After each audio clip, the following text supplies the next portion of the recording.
Hi, this is Garibay, and today we're going to talk about Dungeons and Dragons, and we're going to talk about my specific players, and we're going to talk about YouTube. All right, so what I want to do today is I want to talk about my players, my Dungeons and Dragons 5th edition players, in context to my game and me being a Dungeons and Dragons YouTube commentator, a Dungeons and Dragons commentator on YouTube. All right, so on this channel, probably maybe a year ago, I'm not, maybe 8 months ago, you'll find probably a dozen videos called Dungeons and Dragons 5th Edition: Trouble in Paradise, and it tells the story of a D&D campaign that just shattered, right? So I have a Sunday night game. It's been going on for probably 2-3 years, right? And it's I actually think it's the strongest Dungeons and Dragons campaign I've. It's the strongest Dungeons and Dragons campaigns that I've ever run, right? And the reality, and come on, I'm a D&D commentator. I think a lot about Dungeons and Dragons, and I dedicate a large portion of my life to Dungeons and Dragons. And so at this point, my D&D game is sitting on top of commentary and advice from people like Luke Crane and Teos Abadia and John Harper and the best, the best, Ingrid Bernal, the best in the game, right? Like, just a ton of great, tabletop role, specifically Dungeons and Dragons advice on how to run a great game.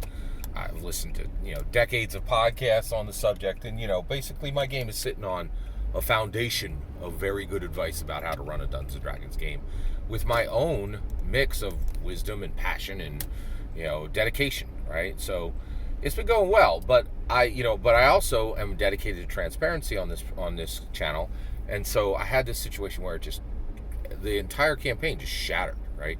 It didn't shatter because we weren't playing Dungeons and Dragons right. I don't think it shattered because, one, we were doing something very unusual. We were handing a Dungeons and Dragons 5th edition campaign session by session to the next dungeon master, and everybody at the table was a dungeon master. I think that put a lot of strain on the game. And then the biggest thing is there came a lack of trust between me and another player, and then I think the table chose sides, and and it broke, right? But recently, the one player who, and I talked about it openly on YouTube, and then there was this period of recovery where that player came, like, they literally left the game, and then they came back to the game, right? And there was this period of recovery where I was rebuilding this relationship with this player, right? And this player recently gave me permission to openly discuss him and other players in the game. And when I say openly, I still mean masked. I will never say the name of players that at my table. And the reason why is, I don't know if you guys get this, but I get a ton of flack for being, for saying the things I do, and I don't want to visit that wrath and that, on my players. I just don't want to do that. So I'll never say the name of them, but right now, two of the players at my current game, and we're into new D&D campaigns, right, are from that same D&D campaign that crashed, and we added a new player, right? So, and to be clear, everybody at my table is a dungeon master. Everybody at my table is a dungeon master, right? So, and what we do now is we don't pass a single shared campaign of D&D. We each run our own Dungeons and Dragons campaign. We are allowed to run other games, always at a 50% or lower rate, right? But right now we have a Fallen Greenwald Dungeons and Dragons 5th edition campaign. We're running a Dungeons and Dragons 5th edition, kid you not, Fallout campaign, and I'm running a Dungeons and Dragons 5th edition Strixhaven campaign, right? And then the other game that is being run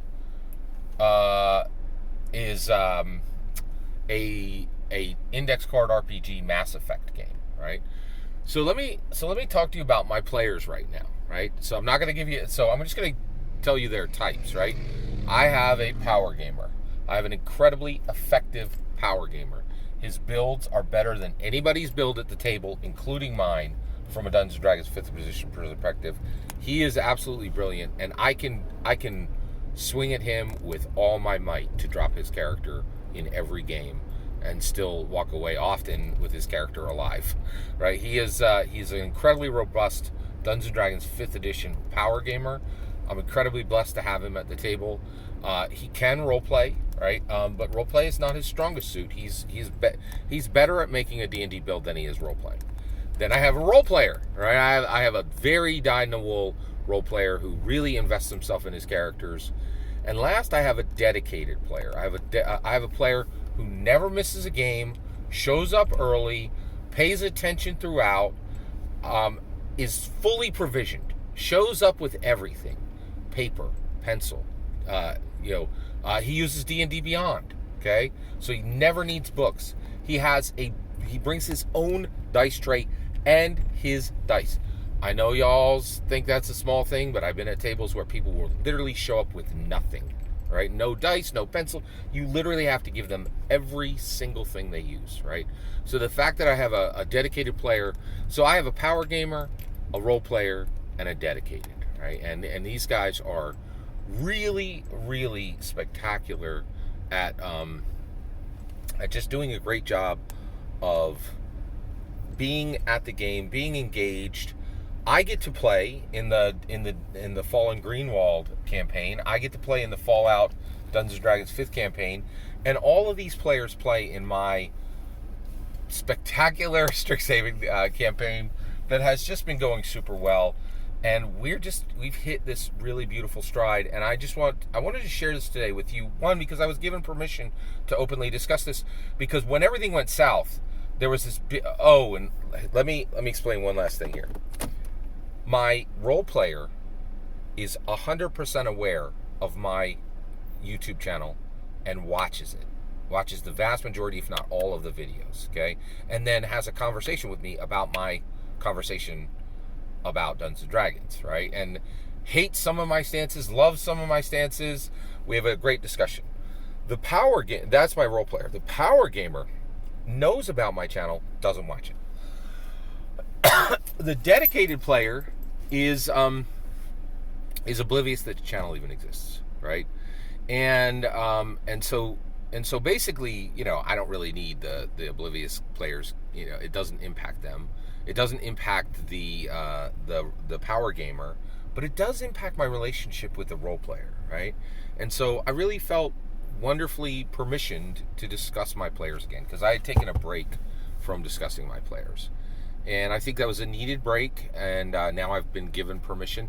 And I will say, I don't know, this is going to be for maybe one or two people out there, but I also now have a lot of sympathy for players who are players of D&D, commentators who commentate on YouTube, because it's like being a comedian's wife, right? Like, a stand-up comedian's wife. You're going to be in the mix, right? And so you need to be patient and understanding about that. And I definitely get where I really feel very special that this player has permissioned me to talk about the group again. We're really in a sweet spot, man. We are really, really in a sweet spot right now. And also, I want to thank you guys for your input as well, because I will give ideas, and I always am saying, hey, this is the way you do Dungeons & Dragons right. And a lot of times you guys come up in the comments and like, no, do this, or this is the right way, or this is the correct view. And there's no question, my Dungeons & Dragons campaign, which is one of the most important things in my life, is better because of my dedication to Dungeons & Dragons, but more importantly, your correction of my dedication to Dungeons & Dragons, and giving that tweak to make sure that I'm in the right space. All that's my opinion. All that's my opinion.